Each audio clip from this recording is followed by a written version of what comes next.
നമസ്കാരം, BCV ന്യൂസിലേക്ക് സ്വാഗതം. പ്രധാന വാർത്തകൾ നിങ്ങൾക്കായി അവതരിപ്പിക്കുന്നത് ഓരോ വസ്ത്രങ്ങൾക്കും ഒരു കഥയുണ്ട്. ആഘോഷത്തോളം വളർന്ന സ്വപ്നങ്ങളുടെ കഥ. Beauty silks. വാക്കുകൾ നിശബ്ദമാകുമ്പോൾ വസ്ത്രങ്ങൾ സംസാരിക്കട്ടെ.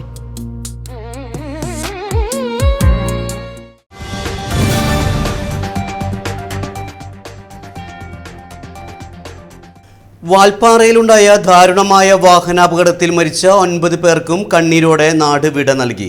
പാങ്ങ് അമ്പലപ്പറമ്പ് ഹയർ സെക്കൻഡറി സ്കൂളിൽ നടന്ന പൊതുദർശനത്തിൽ തങ്ങളുടെ പ്രിയപ്പെട്ട അധ്യാപകരെയും സഹപ്രവർത്തകരെയും ഒരു നോക്ക് കാണാൻ ആയിരക്കണക്കിന് ആളുകളാണ് എത്തിയത്.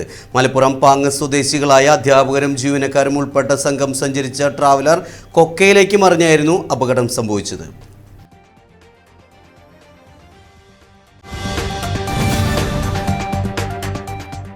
വടക്കാഞ്ചേരി കുമ്പളങ്ങാട് പടിഞ്ഞാറക്കരയിൽ നിയമങ്ങൾ ലംഘിച്ചുകൊണ്ട് പാടം നികത്തുന്നത് 51 കുടുംബങ്ങളുടെ ആവാസ വ്യവസ്ഥയെ ഭീഷണിയിലാക്കുന്നു. മഴക്കാലത്ത് വെള്ളമൊഴുകി പോകാൻ വഴിയുണ്ടാക്കിയിരുന്ന തോടുകൾ വരെ കോൺക്രീറ്റ് ചെയ്തടച്ചതോടെ പ്രദേശത്തെ വീടുകൾ വെള്ളത്തിനടിയിലാകുമെന്ന ഭീതിയിലാണ് നാട്ടുകാർ. പരാതി നൽകുമ്പോൾ പണി നിർത്തുകയും ഉദ്യോഗസ്ഥർ മടങ്ങുമ്പോൾ വീണ്ടും നികത്തൽ തുടരുകയും ചെയ്യുന്നതിനെതിരെ നാട്ടുകാർ ജില്ലാ കളക്ടർക്ക് പരാതി നൽകി.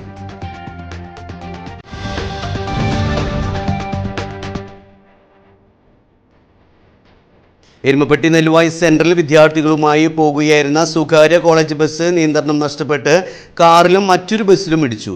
ബ്രേക്കിന് തകരാർ സംഭവിച്ചതാണ് അപകടത്തിന് കാരണമായതെന്ന് ഡ്രൈവർ പറഞ്ഞു. ഇദ്ദേഹത്തിന് ചെറിയ രീതിയിൽ മുറിവേറ്റതൊഴിച്ചാൽ മറ്റ് യാത്രക്കാർ പരിക്കേൽക്കാതെ രക്ഷപ്പെട്ടു. അപകടത്തെ തുടർന്ന് ജാമായ ബസിന്റെ വാതിൽ നാട്ടുകാർ തള്ളി തുറന്നാണ് വിദ്യാർത്ഥികളെ പുറത്തിറക്കിയത്.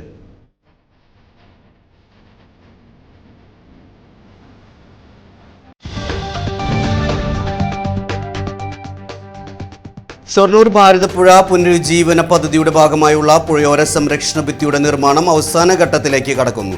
കൊച്ചിൻ പാലം മുതൽ റെയിൽവേ മേൽപ്പാലം വരെയുള്ള നിർമ്മാണ പുരോഗതി വിലയിരുത്താൻ നഗരസഭാ അധ്യക്ഷ അഡ്വക്കേറ്റ് പി നിർമ്മലയുടെ നേതൃത്വത്തിൽ 20-ന് അവലോകന യോഗം ചേരും. പദ്ധതി പൂർണ്ണതോതിൽ യാഥാർത്ഥ്യമാകുന്നതോടെ കയാക്കിംഗ്, നടപ്പാത, ചില്ലുപാലം എന്നിവയുൾപ്പെടെയുള്ള വിപുലമായ ടൂറിസം സാധ്യതകളാണ് പ്രദേശത്ത് ഒരുങ്ങുന്നത്.